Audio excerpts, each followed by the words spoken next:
예, 오늘은 2020년 마포평화대학 평화위원 인터뷰 특간 두 번째 순서입니다. 천혜성 전 통일부 차관을 모시고 2018년 세 차례 있었던 남북 정상회담을 포함해서 긴박한 시기에 그 막점 맞고 뒷얘기도 듣고 딱딱한 얘기도 듣고 그렇게 하겠습니다. 천 차관님 반갑습니다. 예, 반갑습니다. 예, 어려운 질문을 하기 전에요. 천 차관님 소개를 간단히 하겠습니다. 1986년에 행정고시 합격하셔서 공무원에 기대 들어섰고요. 1987년부터 통일부에서 일을 하셨어요. 그래서 2016년 7월 통일부 통일정책실장으로 일단 공직을 잠깐 마무리했다가 네.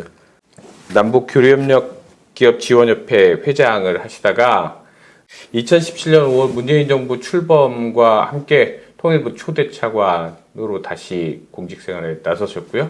그래서 2019년 5월 그만두실 때까지 세 차례 남북정상회담을 포함해서 매우 중요한 역사적인 의미를 지닌 시기를 보내셨습니다. 오늘 그래서 좋은 얘기, 좋은 말씀 많이 들을 수 있을 것 같아요.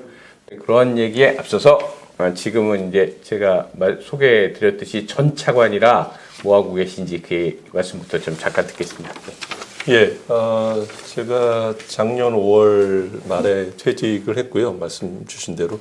지금은 저 서울대학교에 있는 그 통일평화연구원이라고 연구소가 있습니다. 거기에 이제 책임연구원 자격으로 근무를 하고 있고요. 뭐 종종 이제 학생들이나 또 뭐 단체에서 강의 요청이 있으면 강의도 하고 그렇게 지내고 있습니다. 그리고 최근에는 이제 몇 개 민간 단체들 통일 운동 하시는 한겨레 통일문화재단이나 또 한반도 평화포럼이나 평화의 숲 같은 그런 민간 단체들에도 참여해서 민간 통일 운동에도 뭐 관심을 갖고 있고요. 또 개인적으로는 뭐 이런저런 뭐 연구나 관심 있는 분야에 대해서 공부도 하고 그렇게 잘 지내고 있습니다. 네. 보니까 이제 87년부터 했는데 생일이 또 8월 15일이더라고요. 광복절입니다. 광복절. 네. 그래서 이게 통일부 공무원 다른 데 안 가시고 통일부에만 계속 했던 거죠. 중간에 이제 청와대 가서 근무도 좀 하시긴 하셨지만 맞습니다. 다른 부처로 간 건 아닌데 네. 통일부 다른 부처로 안 가고 통일부에만 30년 계셨는데 행정고시 보시면 이제 뭐 다른 여러 부처들이 좀 있는데 통일부에만 계속 처음에 통일부 지원하신 이유나 그다음에 30년 동안 통일부에 계속 있었던 이유에 대해서 좀 말씀을 해주셨습니다. 제가 이제 대학에서는 법학을 전공을 했습니다. 그래서 사실 많이 받는 질문 중에 하나가 심지어는 뭐 저희 아이들한테도 여전히 받는 질문 중에 하나가 왜 법대를 나와서 법조로 안 가고 서법시험을 안 보고 행정부로 갔느냐 이런 얘기를 많이 듣는데요. 제가 뭐 학교 들어가서 물론 뭐 법 공부도 굉장히 재미있었습니다만 제가 개인적으로는 좀 뭔가 이 공공의 일 그리고 공적인 일, 퍼블릭 섹터에 대해서 좀 관심과 흥미가 많았고요. 이왕이면 좀 그런 쪽에서 일을 하는 게 물론 뭐 민간 부분이 굉장히 중요합니다만 공적인 부분에서 일을 하고 싶었고요. 그래서 이제 행정고시 조금 더 사법부보다는 좀 적극적이고 정책을 만들고 추진하고 집행하면서 조금 더 능동적이고 적극적인 분야라고 생각을 했었습니다. 그 당시에. 그래서 사실은 뭐 통일부라기보다는 공직에 들어오는 게 먼저였고요. 그리고 이제 말씀하신 대로 제가 86년에 시험에 합격해서 87년에 이제 공무원 시작을 했는데 뭐 영화 1987에도 있습니다만 1987년이 지나고 나서 보면 굉장히 격동의 시기였던 것 같습니다. 그에 뭐 개헌도 있었고 그다음에 또 뭐 대통령 선거도 있고 뭐 여러 가지 일들이 많이 있었는데요. 부처를 말씀하신 대로 이제 선택을 하는데 물론 뭐 학교 다닐 때도 분단으로 인한 뭐 모순이나 어려움에서 오는 여러 가지 문제들이 아시다시피 80년대에 대학을 다닌 사람들은 다 느끼는 그런 뭐 모순들이 많이 있었습니다. 그러나 뭐 처음부터 제가 공직에 들어올 때 통일부를 오기 위해서 공직에 들어온 거는 아니고요. 87년에 여러 가지 이제 불확실하고 불안정한 상황이 있었는데 그때 이제 중앙부처 수습을 하면서 사실은 여러 가지 뭐 개인적인 이유 등등이 합쳐져서 사실 처음에 통일부 수습에 들어올 때는 꼭 여기에 뼈를 묻겠다라고 생각하기보다는 조금은 여러 가지 선택 중에 하나로 그렇게 마음을 먹고 왔었습니다. 그런데 그 87년 한 겨울쯤에 이제 수습을 왔다가 그 이제 연말에 대선이 있었고 육공화국 노태우 정부가 출범을 해서 2월 달에 이제 통일부의 그 당시에는 국토통일원이라는 네. 명칭이었고요. 그래서 통일부 장관으로 이홍구 장관이 이제 새로 취임을 하셨어요. 근데 어찌어찌 하다가 제가 그때 수습사무관이었는데 하여튼 비서관으로 수행비서를 하게 됐습니다. 네. 그래서 모시고 일을 하면서 당시에 뭐 1988년 7월 7일 소위 77선언이라고 하는 네. 굉장히 역사적이고 중요한 그런 의미가 있는 그런 선언이 있었습니다. 그러니까 북한이라고 하는 상대방을 대화의 상대방으로 그때까지만 해도 뭐 북한이라는 용어도 잘 안 쓰고 네. 북한이 적대나 대결의 상대방이 아니라 화해협력의 동반자, 통일의 동반자, 대화의 상대방, 그리고 처음으로 교류라는 것을 시작을 하자. 민족 내부 간 거래로 보고 그런 중요한 입장의 발표가 이제 77선언이고요. 그리고 노태우 정부 시절에 소위 북방 외교라고 해서 처음으로 이제 헝가리를 시작으로 해서 사회주권 국가들과 수교를 하기 시작했습니다. 그리고 동시에 이제 통일 방안 해서 민족공동체 통일 방안이 결과적으로는 89년에 이제 대통령의 국회 특별연설을 통해서 발표가 됐습니다만 하여튼 그런 과정들이 88년에 통일부에서 굉장히 아주 다이나믹하게 이루어졌고요. 그 상황에서 저도 하여튼 굉장히 관심과 흥미를 느꼈고 이런 분야에서 일하는 게 정말 보람 있겠다라고 해서 사실은 그때에 느꼈던 어떤 뭐 좀 속된 말로 얘기하면 뭐 필이 꽂혀서 그때부터 하여튼 계속 근무를 하게 됐습니다. 운명 맞는 것 같네요. 네, 결과적으로는 가자마자 네. 출장에 굉장히 중요한 일을 같이 하는데 관여하게 돼서 맞습니다. 그리고 뭐 방금 뭐 생일도 말씀을 해주셨는데 뭐 이런 에피소드를 말씀드려도 될지 모르겠습니다만 2년 전에 2018년 3월 말에 이제 남북 고위급 회담이 열렸습니다. 그때 회담의 주제는 사실은 이제 저희가 특사가 갔다 와서 4월 말에 정상회담을 열자라고 합의는 했지만 이제 구체적인 그 정상회담 날짜를 잡고 뭐 이런 걸 하기 위한 그 회담이 열렸었고 당시에 이제 우리 쪽 수석 대표는 통일부 장관 조명균 장관이셨고요. 북측의 수석 대표는 이제 이성권 조평통 위원장이었습니다. 뭐 이성권 위원장하고는 뭐 여러 차례 회담이라든지 행사에서 많이 같이 상대를 했던 뭐 그런 사람이었는데요.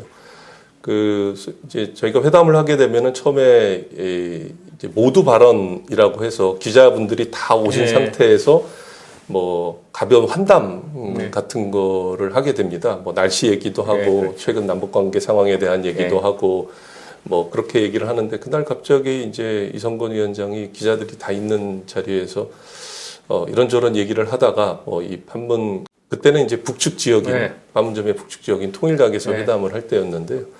뭐 통일각이 뭐 언제 만들어졌고 이런 얘기를 하면서 갑자기 이제 이 8.15 광복절 얘기를 꺼내면서 이 자리에 같이 하고 있는 우리 천혜성 통일부 차관 생일도 광복절인 걸로 알고 있는데 하여튼 굉장히 의미가 있는 시기다. 뭐 갑자기 그런 얘기를 해서 좀 웃었던 기억이 있고요. 또 마지막에 회담이 끝나고 이제 환송이라는 절차가 있습니다. 그래서 주최한 측에서 이제 그 현관에 나와가지고 방문한 측을 이제 환송하면서 이렇게 인사말을 하고 뭐 아마 여러분들도 이렇게 뉴스 화면 같은 데서 많이 보셨을 겁니다. 이렇게 로비에 같은 데 서서 근데 이분이 이제 가면서도 8.15 생일이니까 축하한다는 의미에서 경축하자 그런 얘기를 이제 저한테 했습니다. 네, 엊그제 남북 고위급 회담에 북측 대표로 참석했던 리선권 조국평화통일위원장이 오는 8월 15일에는 남과 북이 군비 축소에 관한 회담을 열자고 말했습니다. 이어 천혜성 차관을 배웅하는 과정에서 갑자기 군비 축소 회담 개최를 언급합니다. 아이고 8월 10일 건축합시다. 그때 여러 기자분들이 계셨는데 그 중에 이제 뭐 한 분이 그걸 경축이라는 얘기를 조금 잘못 들으셨던 것 같아요. 그래서 군축이라고 좀 잘못 들으셔서 8.15에 남북이 이 군축회담을 하기로 했다. 그런 조금 해프닝도 네. 있었습니다. 물론 뭐 군축회담이 열렸으면 더 열리면 좋긴 좋았겠지만, 하지만, 예. 예, 그래서 북측에서도 하여튼 생일을 축하해 줬던 그런 의미가 있는 뭐 제 개인적인 생일이기도 하고 또 예. 광복절 그런 의미가 있는 것 같습니다. 이제 말씀이 이제 자연스럽게 2018년으로 넘어왔는데 아무래도 이제 2018년에 있었던 남북 관계의 극적인 진전에서 이제 시작을 해야지 될 것 같아요. 기록을 예전 그 가물가물해서 뒤져봤더니 2018년 3월 5일에 평양에서 이제 대통령 특별사절단이 김정은 국무위원장을 만났지 않았습니까? 예. 그때 심정이 어땠는지 마음가짐이나 예. 그리고 요즘은 뭐 이제 정상회담 끝나고 나서 김정은 위원장에 대해서 한국 사람이라면 다들 각자 의견이 조금씩 있는데 인상도 예. 예. 차관이 보셨을 때 김정은 위원장 어떻게 보셨는지 그때 마음이 어땠는지 좀 말씀해 주세요. 예. 특사 관련된 말씀을 하는 게 사실은 조금 네. 여전히 조금 조심스러운 측면은 있습니다. 물론 벌써 2년 전의 일이긴 하지만 여전히 현재 진행 중인 사실 사안이기도 하고요. 그리고 또 거기 같이 참여하셨던 분들은 뭐 여전히 다 또 공직에 공직에 다 있고요. 계시다 보니까 이렇게 뭐 너무 자세한 말씀을 드리는데 조금 조심스러운 측면은 예, 있다는 예. 부분을 먼저 말씀을 드리고요. 말씀하신 대로 그 특사단의 일원으로 물론 특사단의 이제 단장 대표의 역할은 이제 정의용 안보실장님이 하셨고 당시 이제 소은 국정원장님하고 뭐 저는 그 두 분을 이렇게 어떻게 보면 이제 보좌하는 예. 뭐 그런 역할로 특사단의 일원으로 그렇게 참여를 하게 돼서 개인적으로 굉장히 영광스럽기도 하고 또 뭐 특사단 모두 같은 심정이었습니다만 굉장히 좀 부담도 굉장히 컸습니다.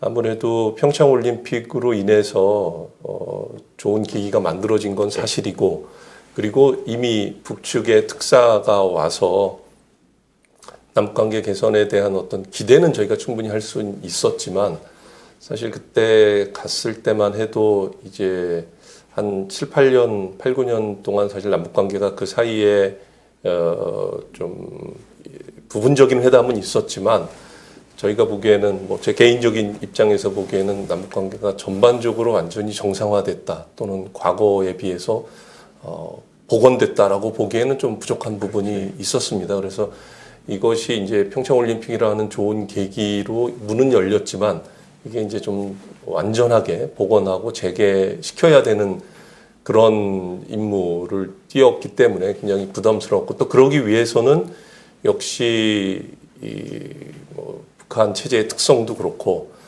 정상회담을 통해서 이런 문제는 실무적인 문제로 해서 올라가기보다는 정상 간의 이 협의와 합의를 통해서 이런 문제를 풀어나가는 게 적절하다고 봤기 때문에 저희로서는 대통령 특사단이기도 하고 또 대통령님의 그런 입장, 그런 남북관계 개선에 대한 입장 그리고 전면적인 복원, 재개, 정상화를 위해서는 정상회담이 필요하다 그런 입장 그리고 이제 역시 뭐 핵 문제가 또 중요하기 때문에 핵 문제 해결을 위해서 북미 간의 대화를 조기에 좀 열었으면 하는 그런 입장들을 전달하고 또 협의하는 뭐 그런 특사단의 임무가 있었기 때문에 사실 뭐 굉장히 부담스러움을 많이 갖고 그런 뭐 준비는 많이 했습니다만 그런 뭐 부담이 있었던 건 사실입니다.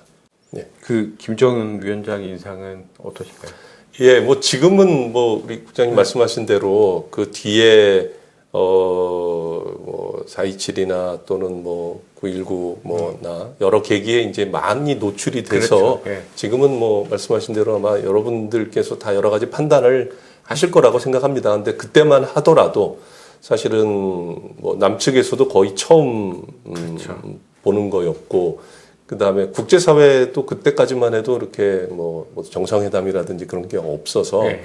사실 저희도 굉장히 많이 궁금했습니다. 근데 그때 봤던 느낌은 그 이제 아무래도 처음에 이렇게 회담 협의를 할 때 뭐 한반도 상황이라든지 또 북한이 처해 있는 그런 상황, 또는 뭐 핵 문제 해결에 대한 뭐 그런 입장이나 의지 뭐 이런 것들을 굉장히 솔직하게 저희 특사단에게 얘기를 했고, 그리고 좀 뭐랄까요, 굉장히 좀 실용적이다. 역시 뭐 젊은 지도자라서 그런지 어떤 뭐 명분이나 이런 거보다는 굉장히 실질적으로 문제를 풀려고 한다라는 그때는 뭐 그런 인상을 가졌습니다. 사실 어쨌든 우리가 앞으로 굉장히 오랜 기간 김정은 위원장의 북한과 예. 대화하고 협력하고 또 함께 나가야 되는 뭐 그런 상황이기 때문에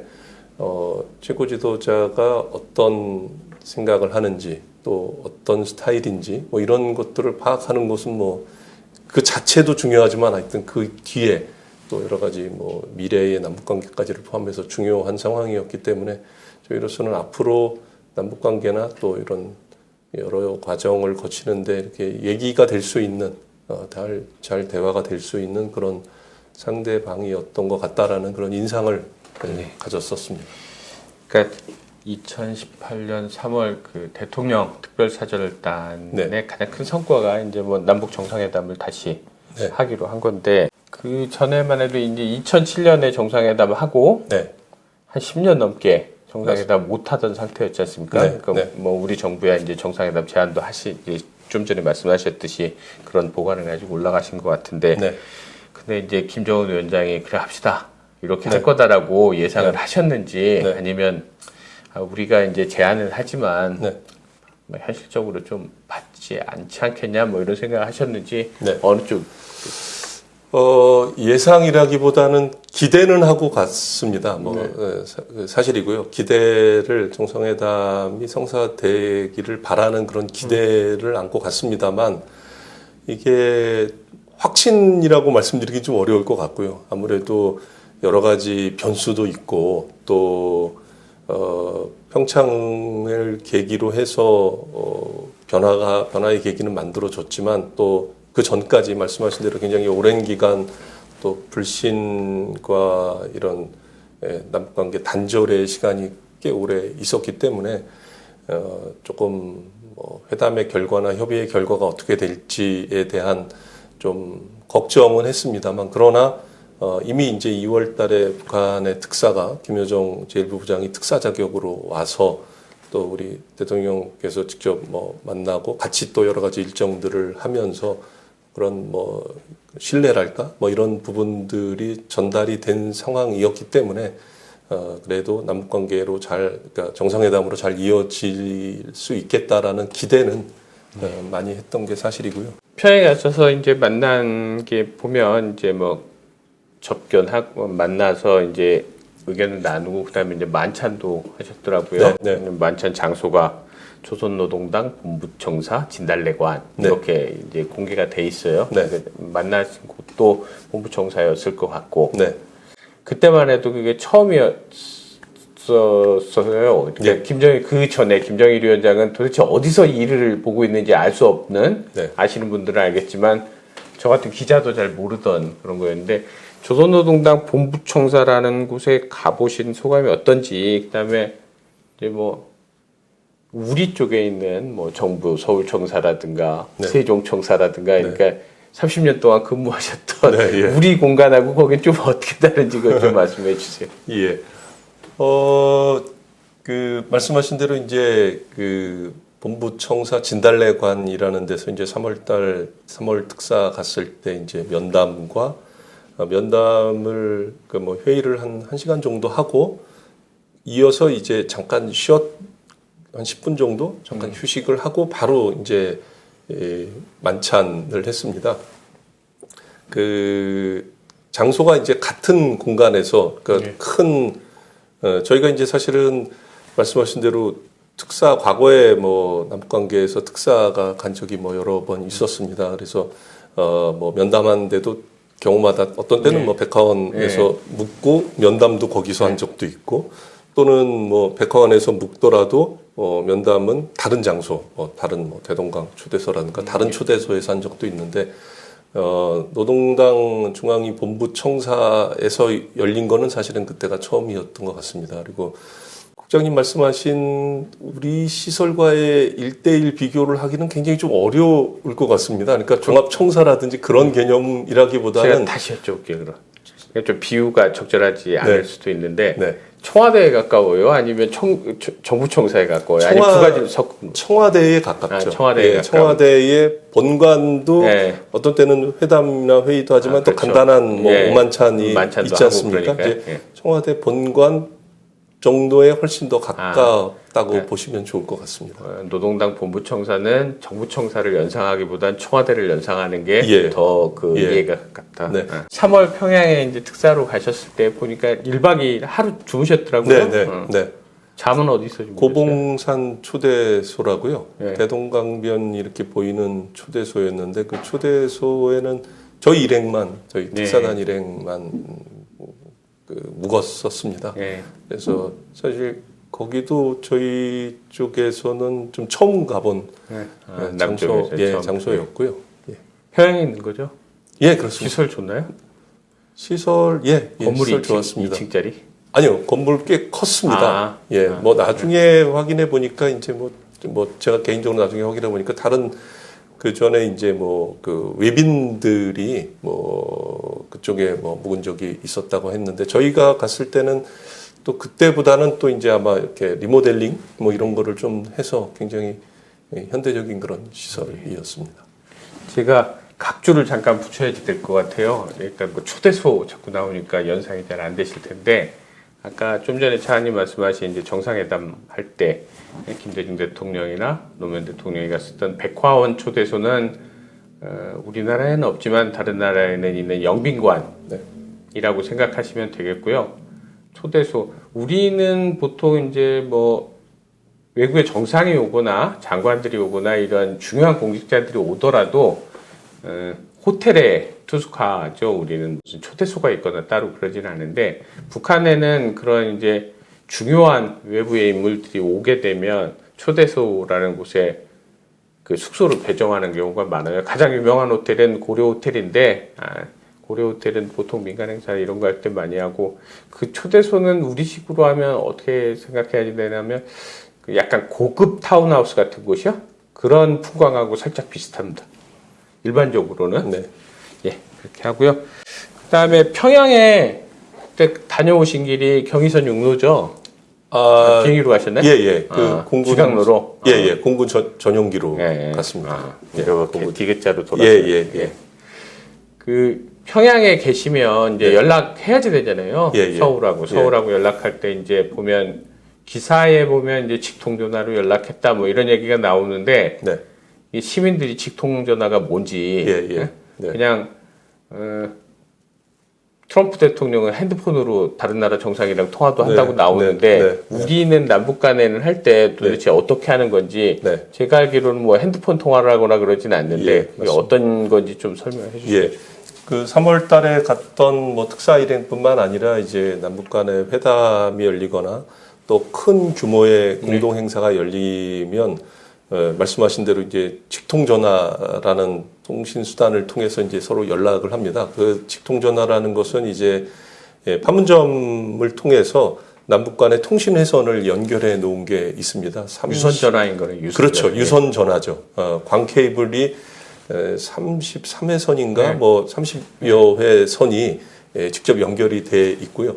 그래서 이제 남북 관계가 활성화됐을 때는 예를 들자면 뭐 항공 관제를 위해서도 그런 것들이 필요하고 또 공동 행사를 할 때도 필요하고 또 통상적으로 이 남북 간의 연락관들이 뭐 이런저런 협의를 하기 위해서 전화 또는 팩스를 하기 위해서 그런 통신선이 연결돼 있습니다. 그래서 그 통신선의 양쪽 끝에 이제 전화를 달면 전화로 얘기하라는 거고요. 팩스를 달면 이제 팩스를 주고 받을 수 있는, 어떻게 설명해야 될지 모르겠는데, 그렇다고 그게 뭐 민간 통신 그런 통신은 아닙니다. 그러니까 우리가 보통 우리 국민들이 이렇게 쓰시는 무슨 KT라든지 뭐 그런 식의 이런 유선 전화망은 아니고, 어떻게 보면 약간 폐쇄형, 길게 보면 인터폰 같은, 이쪽 끝과 이쪽 끝이 서울과 평양이라는 그런 물리적 거리만 차이 있는 거지, 조금 보안은 있습니다. 그러나 그 보안을 또 완전히 확신할 수는 없기 때문에 여러 가지 제약과 한계는 있습니다만, 그래도 이제 그런 것들을 하게 되면 양쪽 끝에서 통신선을 연결해주고, 마찬가지로 북쪽에 특사단이든 대표단이든 우리 쪽 지역에서 그 이제 회담이나 행사를 하게 되면 그쪽도 마찬가지로 이제 평양에다 연락을 해야 되니까 저희가 그런 것들을 연결해 주고요. 그래서 연결할 수 있는 토대는 통신선이 있기 때문에 언제든지 가능한데, 그거를 이제 실제 연결하는 거는 남북 간의 합의가 있어서 뭐 하면 그건 뭐 기술적으로 큰 어려움 없이 바로바로 연결을 하고요. 2018년 이후에 어떻게 보면 김정은 위원장도 그렇고 김정은 위원장 여동생이자 측근인 김여정 노동당 제1부부장도 거의 스타급이에요. 보면 남북관계에 크게 관심이 없는 분들도 김여정 부부장 기사가 나오면 인터넷에서 검색해서 보고 그런 일들이 좀 있거든요. 다 특이한 현상인데 2018년 3월에 특사단으로 평양에 가시기 전에 그 전에 이제 김여정 부부장이 평창 올림픽에 왔지 않습니까? 그래서 이제 이렇게 저렇게 많이 보셨을 텐데 김여정 부부장은 어떻던가요? 예, 말씀하신 대로 김여정 제1부부장을 비롯한 이제 북한의 특사단 일행이 2018년 2월 달에 평창올림픽 개막식에 참석해서 그 개막을 축하해 주기 위해서 방한을 했습니다. 그래서 저는 그때 직접 기내 영접을 나갔습니다. 그래서 이제 전용기 평양에서 출발해서 온 그 전용기 안에 이제 들어가서 뭐 차관이 이 기내 영접을 갔다는 게 뭐 의전상 뭐 좀 궁금해하실 수도 있는데, 그때 뭐 김여정 부부장이 특사라고 자격을 했지만 그거는 그 뒤에 이제 대통령 면담을 하는 과정에서 이제 본인이 그런 자격을 밝힌 것이고요. 그때에 이제 방문했을 때 김영남 최고인민회 상임위원장, 당시에 이제 북한의 그 헌법이나 그 체계상으로 보면 국가 수반으로 돼 있습니다. 국가를 대표하는 국가 수반의 자격이었기 때문에 제가 그때 기내 영접을 포함해서 한 2박 3일의 일정을 거의 같이 쭉 다녔습니다. 말씀하신 대로 김여정 제1부부장에 대한 뭐 관심이 여러모로, 그때도 처음 이제 사실 저희가 물론 화면이나 뭐 이런 과정에서 이렇게 본 적은 있지만 이제 처음 뭐 만나는 상황이었기 때문에 굉장히 다들 관심이 있었고요. 그리고 사실 근데 그때 처음 와서도 바로 이제 개막식에 참석해야 되고, 그 다음날 다시 또 서울에, 그날 밤에 다시 또 서울 숙소로 와서 그 다음날 이제 청와대에서 우리 대통령님께서 이제 면담 그리고 오찬 하시고, 또 그날 그 다음 날도 또 평창에 또 갔습니다. 그때 우리 여자 아이스하키 단일팀 첫 경기가 있는 날이어서 같이 이제 관람을 하느라고 또 갔다 왔습니다. 그러니까 굉장히 좀 힘든 일정이었는데 굉장히 그런 부분에서 뭐 힘든 내색 없이 그 일정을 같이 했는데, 전반적으로는 뭐 제가 본 뭐 개인적인 느낌은 좀 차분하고 신중했습니다. 아무래도 이제 처음 뭐 서울을 방문하는 거였고 여러 가지 뭐 본인도 긴장을 많이 했을 거라고 이렇게 뭐 생각이 됩니다만, 굉장히 차분하고 신중했고, 그리고 또 필요한 얘기는 적절하게 이렇게 잘 하고, 그래서 뭐 저뿐만 아니라 그때 뭐 여러 행사로 또 뭐 총리님도 그때 이낙연 총리님도 오찬을 한번 같이 했고 또 그 외 여러 인사들 언론 인사들도 같이 이렇게 만났던 분들이 다 좋은 인상 뭐 그런 걸 가졌던 걸로 생각을 하고 또 그 뒤에 뭐 이제 뭐 4.27 판문점 정상회담이나 9.19 뭐 이런 여러 가지 정상회담 계기에 저희가 뭐 사실은 특사단이 갔을 때도 배석을 뭐 한 적이 있고요. 3월 달에는. 그래서 뭐 정상회담에 배석을 한다든지 또 여러 가지 행사를 뭐 진두지휘하는 뭐 그런 모습들을 보면서 여러 가지 생각이 있었습니다. 다만 최근 들어서 남북관계 이제 경색 국면에서 보여준 그런 모습들 그리고 특히 뭐 대통령께 대한 뭐 여러 가지 좀 그대로 언급하기도 힘들 정도의 좀 그런 언사를 사용한 부분에서 뭐 사실 뭐 청와대에서도 물론 입장을 좀 너무 뭐 예의를 지켰으면 좋겠다, 좀 무례하다 뭐 이런 입장을 밝힌 바가 있습니다만 저도 그런 모습은 참 유감스러웠고요. 이런 것들이 또 어쩔 수 없이 뭐 남북관계 상황에 따라서 그런 부분들이 뭐 변화는 있지만 그래도 어쨌든 그 당시에 보여준 모습들 굉장히 좀 긍정적이고 뭐 좋은 모습들을 또 많이 보여준 것도 또 사실이라고 생각합니다. 시민들이 올 6월에 김여정 제1부부장이 담화 계속 발표를 했을 때 깜짝 놀라셨을 거예요. 저런 맨날 묻고 다니는 줄만 알았더니 저런 모습도 있네. 지금 말씀 중에 나왔는데 이 얘기를 좀 짚고 가야 될 것 같아요. 차관님한테 말씀을 듣는 게 좋을 것 같은 생각이 듭니다. 평창 올림픽 때 그 여자 아이스하키 팀이 남북 단일팀으로 구성됐지 않습니까? 그리고 이렇게 그렇게 합의하는데 이제 회담 대표단으로 차관님 관여하셨고 실무적인 거는 이제 뭐 체육 담당하는 쪽에서 조정했지만 단일팀 자체는.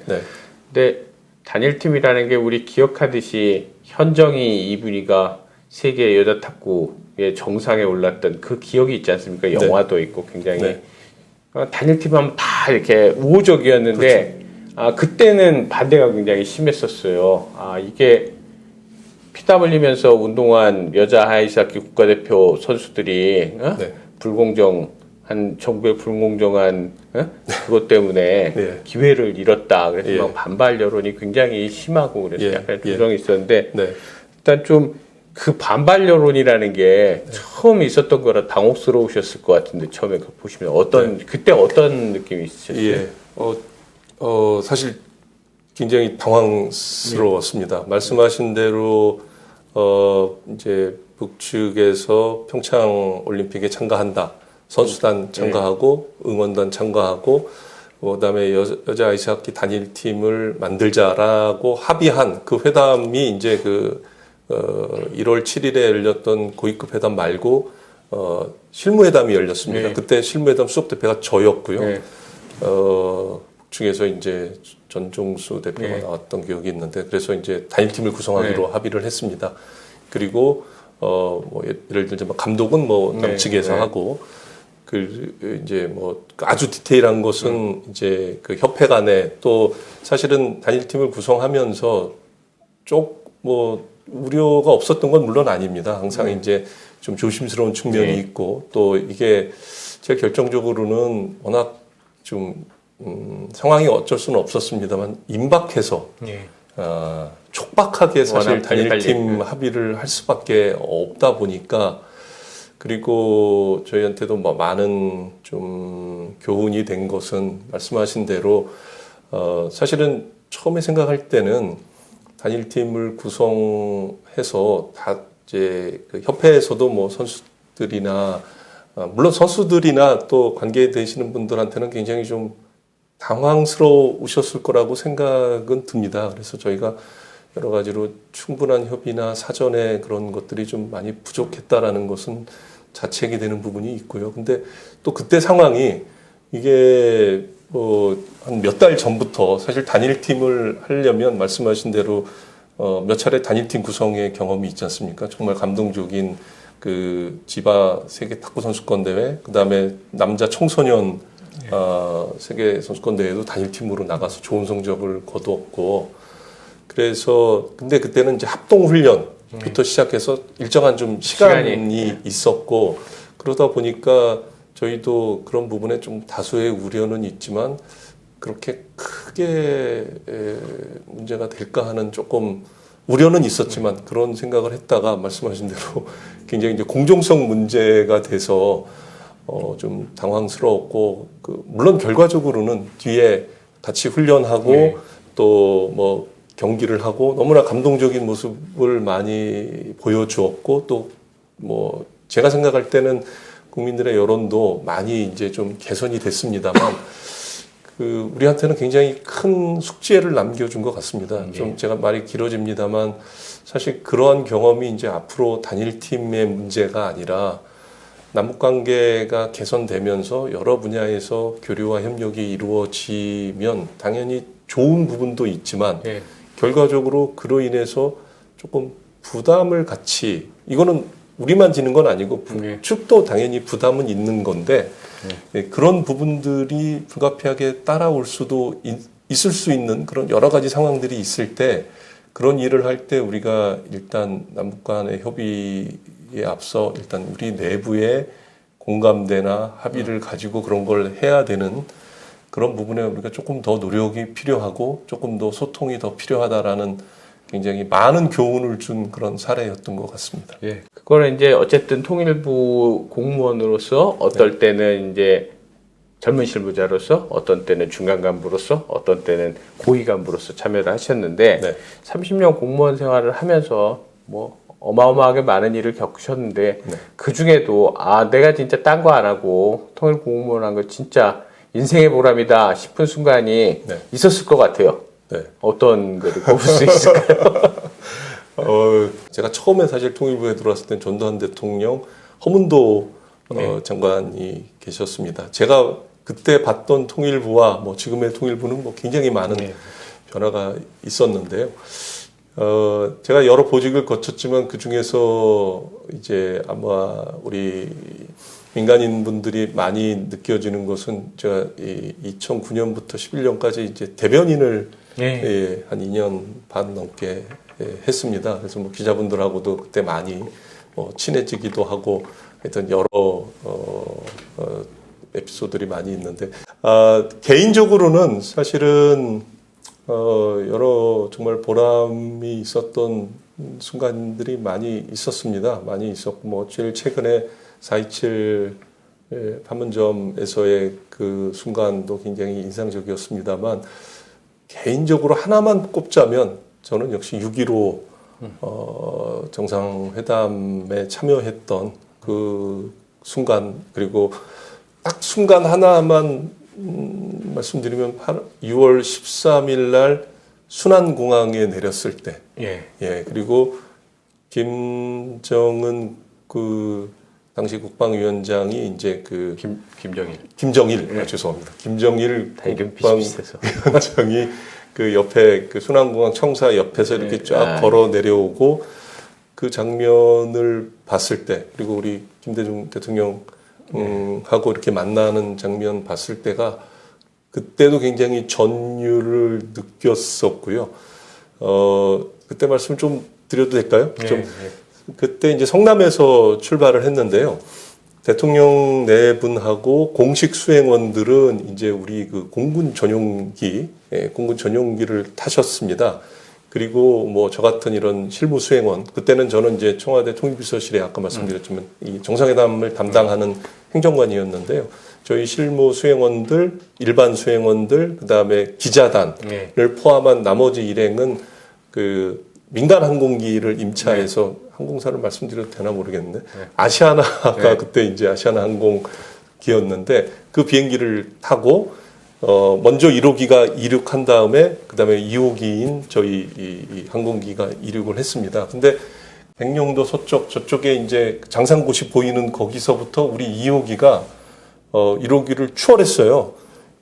보통은 이렇게 가다가 왜냐면은 저희 쪽 비행기에 기자단하고 이런 분들이 다 있습니다. 그러면 잘 아시겠지만 기자단이 저희가 남북 행사나 뭐 어떤 행사도 그 주빈이 가기 전에 항상 먼저 가시는 분들이 있죠. 기자단이 내려오시는 예, 취재해야 되니까. 물론 선발대가 가 있긴 합니다만. 그래서 이제 저희 비행기가 그 장산곳 그쪽에서부터 먼저 가서 그러니까 순안공항에 사실은 첫 번째 내리는 그 대한민국 항공기는 2호기가 사실은 먼저 내린 거였습니다. 먼저 내려서 주기해서 이제 내려서 기자단은 이제 취재할 수 있게 이렇게 딱 그 세팅을 한 상태에서 이제 우리 1호기가 대통령 네 분 타신 1호기가 들어왔고 저희는 이제 그걸 이렇게 지켜보고 있었죠. 그래서 개인적으로 하여튼 역시 그 6월 13일에 그 순안공항에서의 뭐 역사적인 뭐 화면이나 사진이나 뉴스나 이런 동영상을 통해서 여러 뭐 국민들께서 다 보셨습니다만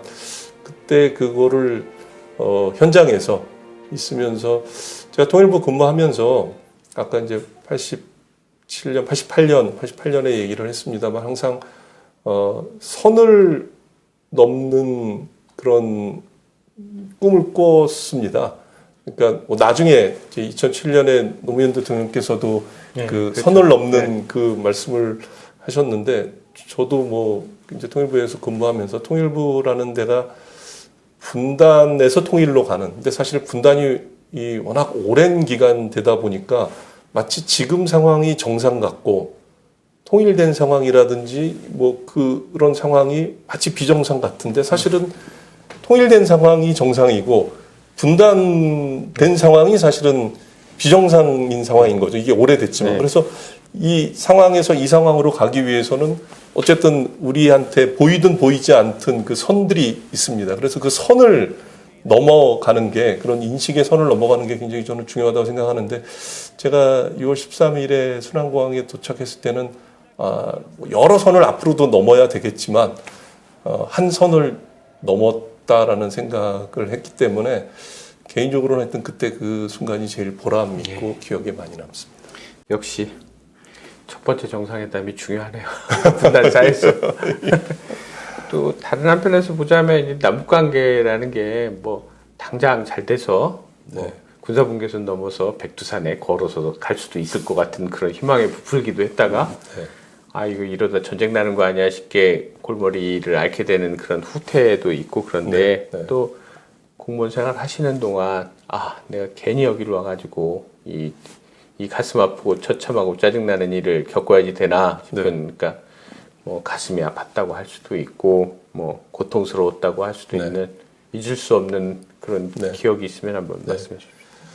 뭐 그거는 어떤 상황 하나를 뭐 특정하기보다는 뭐 개인적으로 힘든 것은 역시 단절되는 그러니까 사실은 뭐 제가 아까 남북관계 말씀을 드렸지만 굉장히 오랜 기간 단절돼 있다가 어떻게 해서든지 끈을 잇기 위해서 대화 채널이든 뭐 경의선 동해선 같은 그런 물리적인 채널이든 뭐 개성공단이든 그런 뭐 면의 채널이든 하여튼 자꾸 연결을 하고 소통을 하면서 남북관계를 진전시키는 게 이제 제 임무고 또 그런 데서 보람을 느끼는데 하여튼 여러 가지 상황 때문에 그 이어지고 연결된 게 단절되는 그런 상황들이 뭐 아시다시피 많이 있었습니다. 그래서 단절되는 그런 상황일 때는 항상 굉장히 힘들고 또 고통스럽고 또 이걸 나중에 어떻게 해서든지 좀 완화하면서 또 다시 있기 위해서 또 노력을 하는데 여전히 뭐 그런 단절의 경험, 차단의 경험 뭐 이런 것들은 좀 계속 힘든 상황이고요. 어떻게 보면 뭐 지금도 그런 차원에서 굉장히 좀 어려운 상황인 것 같습니다. 좋은 건 말씀하시고 안 좋은 거는 단절이라고 말씀하시고 역시 공무원 생활 오래 하셔가지고 그냥 농담이고요. 근데 또 한편으로는 이제 가끔가다 전쟁 위기라고 이렇게 보도가 나잖아요. 뭐 94년도 그렇고 2017년도 그렇고 언론에는 그렇게 많이 나오고 전문가도 그렇게 그런 평을 할 때가 있었는데 이제 정부의 핵심에서 이제 남북관계 돌아가는 걸 실제로 다 아시는 상황에서 이러다 진짜 전쟁 나겠다. 날지도 모르겠다. 그래가지고 개인적으로 전쟁의 공포를 느끼셨던 적이 있는지 있었다면 언젠지 좀. 전쟁의 공포라고 하면은 또 너무 걱정하시고 그래도 좀 그렇긴 합니다만 사실 뭐 남북관계의 위기나 어려운 뭐 전쟁의 그런 국면까지 가는 경우가 불가피하지만 또 어떤 국제 정세의 변화나 뭐 다른 나라의 어떤 정책이나 이런 것들 때문에도 그런 얘기들이 뭐 최근에도 뭐 많이 얘기가 되고 있습니다. 저 개인적으로는 사실은 굉장히 좀 위험했다라고 생각되는 부분들이 뭐 최근보다는 99년에 이제 처음에 그 연평해전이라고 하는 첫 번째 이제 교전이 서해에서 NLL에서 있었습니다. 결과적으로는 뭐 그때 이제 그 교전 뭐 전투 자체는 뭐 우리가 사실 그런 교전에서 뭐 승전이다 뭐다 이렇게 얘기하는 게 참 뭐 물론 군사적 입장에서는 그렇게 뭐 성격 규정을 하고 뭐 승전한 뭐 그런 뭐 교전이었다 뭐 전투였다 이렇게 뭐 평가를 합니다만 또 이제 남북 관계를 다루는 입장에서는 뭐 좀 뭐 여러 가지 또 생각은 듭니다. 어쨌든 그때 교전을 해서 우리가 뭐 승전을 했습니다만 굉장히 사실은 좀 그때 여러 가지 생각이 많이 있었습니다. 그때 또 저는 이제 청와대 통일비서실에서 근무를 했는데 그래서 이제 우리가 그런 것들을 그런 정상회담 석상에서도 올려서 같이 합의를 했던 거고요.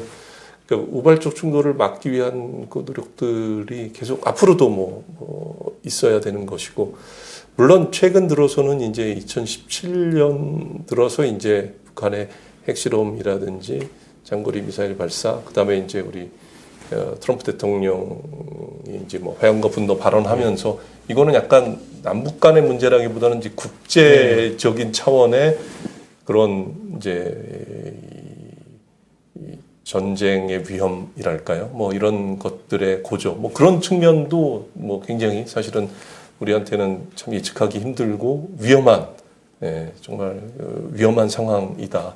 그런 것들이 하여튼 국제적인 그런 상황 또는 남북 간의 우발 충돌 뭐 이런 걸로도 얼마든지 있을 수 있다. 결국은 뭐 이런 불안정한 소위 정전 체제를 그래서 우리가 사실은 공고하고 안정적이고 항구적인 평화 체제로 바꿔야 된다라는 그런 결론에 도달합니다만 그런 얘기가 나올 만큼 그런 우발적인 충돌이 굉장히 위험하다라는 말씀을 다시 드리겠습니다. 너무 또 공무원처럼 아닙니다. 말씀드린 거 아닌지 모르겠습니다. 큰 산불도 사소한 불티에서 시작되는 거니까. 맞습니다. 예, 맞습니다. 그 말씀 나온 김에 이어서 계속 하겠습니다. 그러니까 2018년 같으면 굉장히 좋은 일이 많이 벌어졌는데 2019년 2월 그 하노이 북미 정상회담에서 합의 실패한 이후로 남북 관계가 장기 교착에 빠지다 요즘 거의 단절 상태예요. 네. 그렇죠. 탈출구를 어떻게 찾아야 될지 잘 모르는데 남북 관계가 다시 잘 나가다가 다시 이렇게 수렁에 빠진 게 왜 그렇게 됐는지, 그다음에 이 그 단절의 사실상 단절의 시간을 넘어가려고 하면 어떻게 풀어나가는 게 좋겠는지, 뭐 지금 30년 공무원 생활 경험과 지금은 법적으로 공무원이 아닌 신분을 둘이 섞어서 말씀을 좀 해주세요. 예, 말씀하신 대로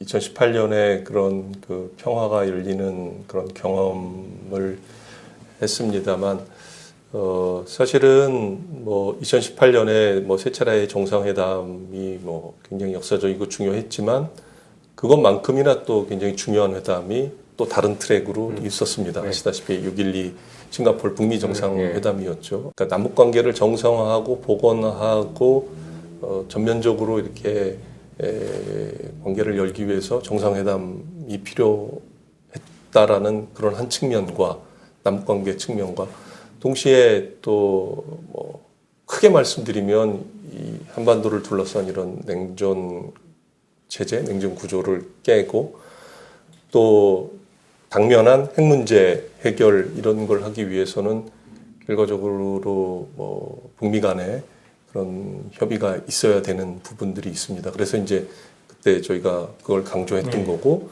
그리고 뭐 김정은 위원장도 거기에 공감을 했고, 그 의사를 미국 트럼프 우리 특사단 일행이 이제 뭐 안보실장님과 국정원장님이 같이 가셔서 이제 미국에 전달해서 트럼프 대통령도 하자라고 해서 북미 정상회담이라는 그런 트랙이 같이 움직이기 시작했습니다. 그 두 개의 트랙이 같이 움직였기 때문에 사실은 그 남북관계 트랙도 같이 갔던 부분들이 분명히 있고요. 저희가 이제 그거를 뭐 같이 이렇게 병행하는 저희 그 문재인의 한반도 정책이라고 하는 저희 정부의 정책의 첫 번째 목표가 북핵 문제 해결과 평화체제 구축입니다. 그 방법으로가 사실은 단계적 포괄적이면서 동시에 남북관계와 북핵 문제, 남북관계와 북미관계를 병행 발전시킨다라는 게 뭐 지금 말씀드리는 게 당연히 아니라 2017년 저희가 정부 출범하고 발행한 저희 그 원래 전략 목표였고 방법론이었습니다. 그래서 그 두 개가 같이 가야 되는데 말씀하신 대로 2018년에 이제 하노이 회담이 결렬되면서 결과적으로는 그게 뭐 남북 관계에도 직접적인 영향을 미쳤습니다. 물론 그 작년에 그 6월 달에 판문점에서 또 한 차례의 뭐 북미 정상회담과 또 우리 문재인 대통령까지 포함한 3자 회동이 있어서 저희가 또 기대를 했고 또 그 결과적으로 이제 10월 달에 스톡홀름에서 실무회담도 열렸습니다만 결과적으로 안 됐습니다. 그런 부분들이 굉장히 아쉽게 생각이 들고요. 얼마 전에 9.19 2주년 계기에 뭐 우리 대통령께서도 이제 입장을 소회를 말씀하시면서 판문점 선언의 실천을 속도내지 못한 것은 결코 우리의 의지가 부족해서가 아닙니다. 현실적으로 존재하는 국제적인 제약을 넘어서지 못했기 때문입니다. 하지만 여건이 좋아지길 마냥 기다릴 수는 없습니다. 말씀을 하신 것을 저도 일반인으로서 기사로 봤습니다. 어쨌든 그때 근무했던 공직자로서는 참 송구스럽기도 하고 아쉽고 뭐 자책이 드는 것도 또 사실입니다. 물론 지금도 뭐 우리가 다시 남북관계를 현재와 같은 또 단절의 시기를 맞았지만 그 남북관계를 다시 잇기 위해서 지금 우리 이인영 장관님이나 통일부나 뭐 여러 정부 여러 기관에서 다 노력을 하고 계시는데요. 이게 이제 우리 생각은 뭐 그 당시에도 그랬고 이 병행해서 하는 게 제일 좋은데 병행이 안 될 때는 때로는 뭐 북미가 먼저 나갈 수도 있고 또 때로는 남북이 먼저 나가서 소위 북미 관계를 견인하는 뭐 그런 것도 가능하다, 또 필요하다, 또 그런 부분에 있어서는 저는 뭐 한미 간에도 의견의 일치를 보고 있다고 생각을 하고 있습니다. 그래서 그런 노력들을 한편으로 해나가면서 또 지금은 물론 뭐 북한이 뭐 그런 뭐 입장을 보여주고 있지만 남북 관계에 대해서 이렇게 관심 없는 거의 뭐 무응답의 입장을 보여주고 있지만 남과 북은 어떻게 보면 뭐 운명 공동체라고 보여집니다. 그래서 이런 상황에서도 뭐 이미 뭐 우리 대통령께서 또는 뭐 정부에서 여러 다양한 뭐 제안들을 하고 계시기 때문에 그런 부분에서 북한이 이제 손을 좀 내밀 때가 됐다. 그래서 같이 협력을 해나가면서 현재 뭐 여러 가지로 어렵지 않습니까? 뭐 코로나19를 포함해서 그렇죠.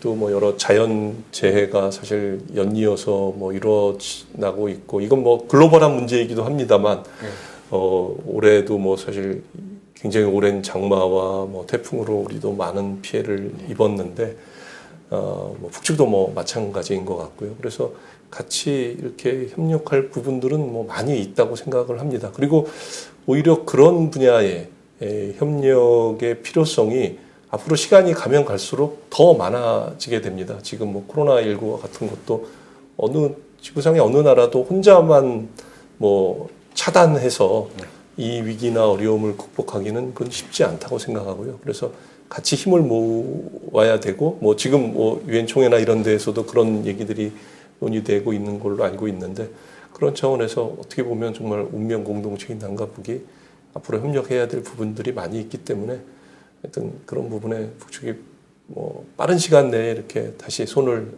내밀면 또 우리가 다시 잇기 위한 노력들을 해나갈 필요가 있다고 생각합니다. 예. 그 우리의 소원은 통일이라는 노래도 있지 않습니까? 네. 거의 국민 노래나 마찬가지인데, 네. 그러니까 올해 역사적으로 통일은 뭐 당연한 네. 과제다. 네. 다들 그러니까 통일해야지 된다. 네. 비중이 높았는데 최근 한 10여 년 사이에 보면 사회의식 조사 같은 걸 보면 통일 필요성에 대한 그 찬성 비율이 조금씩 낮아져요. 여전히 50%는 넘지만 네. 특히나 이제 젊은 층에서는 통일은 됐고 그냥 안 싸우고 평화롭게만 살면 된다. 네. 어? 네. 통일 안 해도 상관없다. 네. 이런 의견도 늘어나고 있고요. 네. 근데 또 한편에서는 어떤 분들은 통일은 그래도 꼭 해야지 되는데 네. 젊은 층에서 통일에 대해서 별로 그게 안 중요하다라고 생각하는 것은 좀 걱정스러운 일이다. 이런 의견도 있습니다. 근데 네. 어찌됐든 그러니까 통일과 평화의 관계를 어떤 식으로 풀어가는 게 좋을지 네. 뭐 학자분들도 많이 말씀하시지만 네. 30년 넘게 이제 정책 현장에 계시면서 이 문제에 대해서 고민도 많이 하셨을 것 같은데 한 말씀 해주시면. 예, 뭐 궁극적으로 말씀하신 대로 우리의 소원은 통일이기도 하고 우리가 통일을 추구하고 있습니다.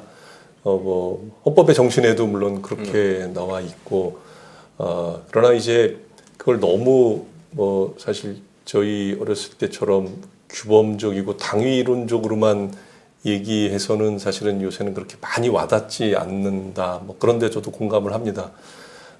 그래서 이제 뭐 여러 가지 이 교육이나 뭐 이런 걸 통해서 사람들이 또는 젊은 세대들이 자연스럽게 통일을 너무 거창하고 어렵고 힘들고 불편한 게 아니라 굉장히 자연스럽게 우리가 지향하는 어떤 목표로 인식할 수 있게 뭐 많은 노력들은 좀 필요한 것 같고요.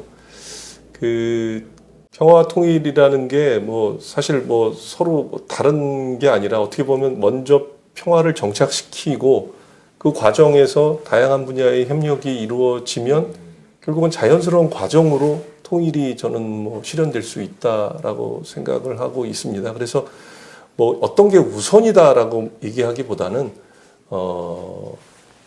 자연스러운 과정이 돼 평화를 정착시킨 이후에 사실은 뭐 동서독의 통일 과정에서 보면 그 통일 과정에서도 그렇게 빨리 통일이 이루어질 거라고 생각하기보다는 좀 시간이 걸릴 줄 알았지만 그 당시에 동독 주민들 또 서독 주민들의 선택에 의해서 조속한 통일이 이루어진 것처럼 그 평화가 정착되고 교류협력이 활성화돼서 자연스럽게 이 남과 북이 소통하고 이어지다 보면 그 통일은 저는 뭐 반드시 오게 되는, 그러니까 그 평화라는 것이 어떤 분단을 고착화하는 그런 평화가 아니라 통일을 지향하는 그런 평화의 과정이 필요하다. 그래서 궁극적으로 통일로 가는 그런 차원에서 지금은 이제 굳이 말씀드리자면 통일보다는 일단 평화를 강조하는 것이지 이게 통일은 생각하지 않고 평화만 생각한다. 꼭 이렇게 단절적으로 생각하시는 것은 또 적절하지는 않은 것 같다는 생각을 하고 있습니다. 그러니까 방향성이 중요하다. 네. 네. 네, 딱딱한 얘기, 어려운 얘기를 굉장히 길게 오랫동안 했습니다. 근데 다 이게 알아두면 좋은 일이고요.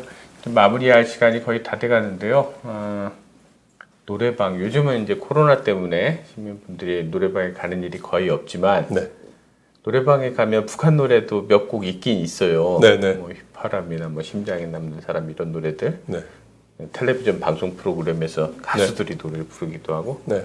장관님 어떤 노래 좋아하세요? 북한 노래요? 예, 예, 북한 노래. 북한 노래. 네. 북한 노래 개인적으로 지금 말씀하신 뭐 그런 노래들도 좋아합니다만 개인적으로 좋아하는 노래는 사실은 다시 만나요. 예. 예. 이산가족 상봉 끝날 때 나오는 이산가족 상봉 행사도 그렇고 우리 뭐 예, 모든 공연이나 행사 때. 이런 거 할 때 보면 이제 합동 공연 예. 뭐 이런 거 문화예술 공연이나 다른 행사 할 때도 마지막에 사실 뭐 우리가 옛날에 무슨 행사나 모임하면 뭐 이제는 우리가 헤어져야 할 시간 같은 노래 나오듯이 남북 간에 이제 할 때 특히 이제 북측에서 하게 되면 예. 다시 만나요 노래가 나오는데요. 다시 만나요.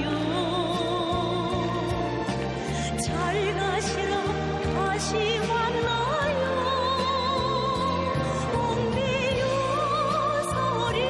소리칩니다. 안녕히 다시 만나요. 그 노래가 가사도 굉장히 좋고 그리고 또 그 노래가 나오는 상황이 방금 국장님 말씀하셨지만 되게 이제 이산가족 상봉 행사 할 때 같은 때도 마지막 나올 때 굉장히 좀 울컥하기도 하고 이제 또 헤어지면 언제 다시 만나나 하는 그런 것과 동시에 헤어짐의 아쉬움과 슬픔도 있지만 그래도 또 그야말로 다시 만나자. 안녕히 가시고 그러나 또 다시 만나자라는 그 희망과 기대도 분명히 있다고 생각합니다. 그래서 특히 뭐 지금과 같이 이렇게 단절된 상황에서는 빨리 다시 만났으면 좋겠고요. 개인적으로 실제로 저는 그 노래를 굉장히 좋아합니다. 다시 만나. 한 소절 불러달라고 그러는데 긴 시간 그 좋은 말씀 많이 해주셔서 도움 많이 될 것 같은데 이제 마무리해야 될 시간이 됐습니다. 네. 그 굉장히 중요하고 참고가 될 만한 말씀 많이 해주셨는데 그래도 차관님이 이제 뭐 시간 내서 말씀해주신 것 중에 이거 하나만이라도 네. 꼭 그 시민께서 기억을 해주셨으면 고맙겠다 싶은 거 네. 다시 한번 강조해 주시면. 예, 아까 국장님하고 말씀 나누면서 그 여자 아이스하키 단일팀 얘기할 때 잠깐 얘기가 나왔던 건데요.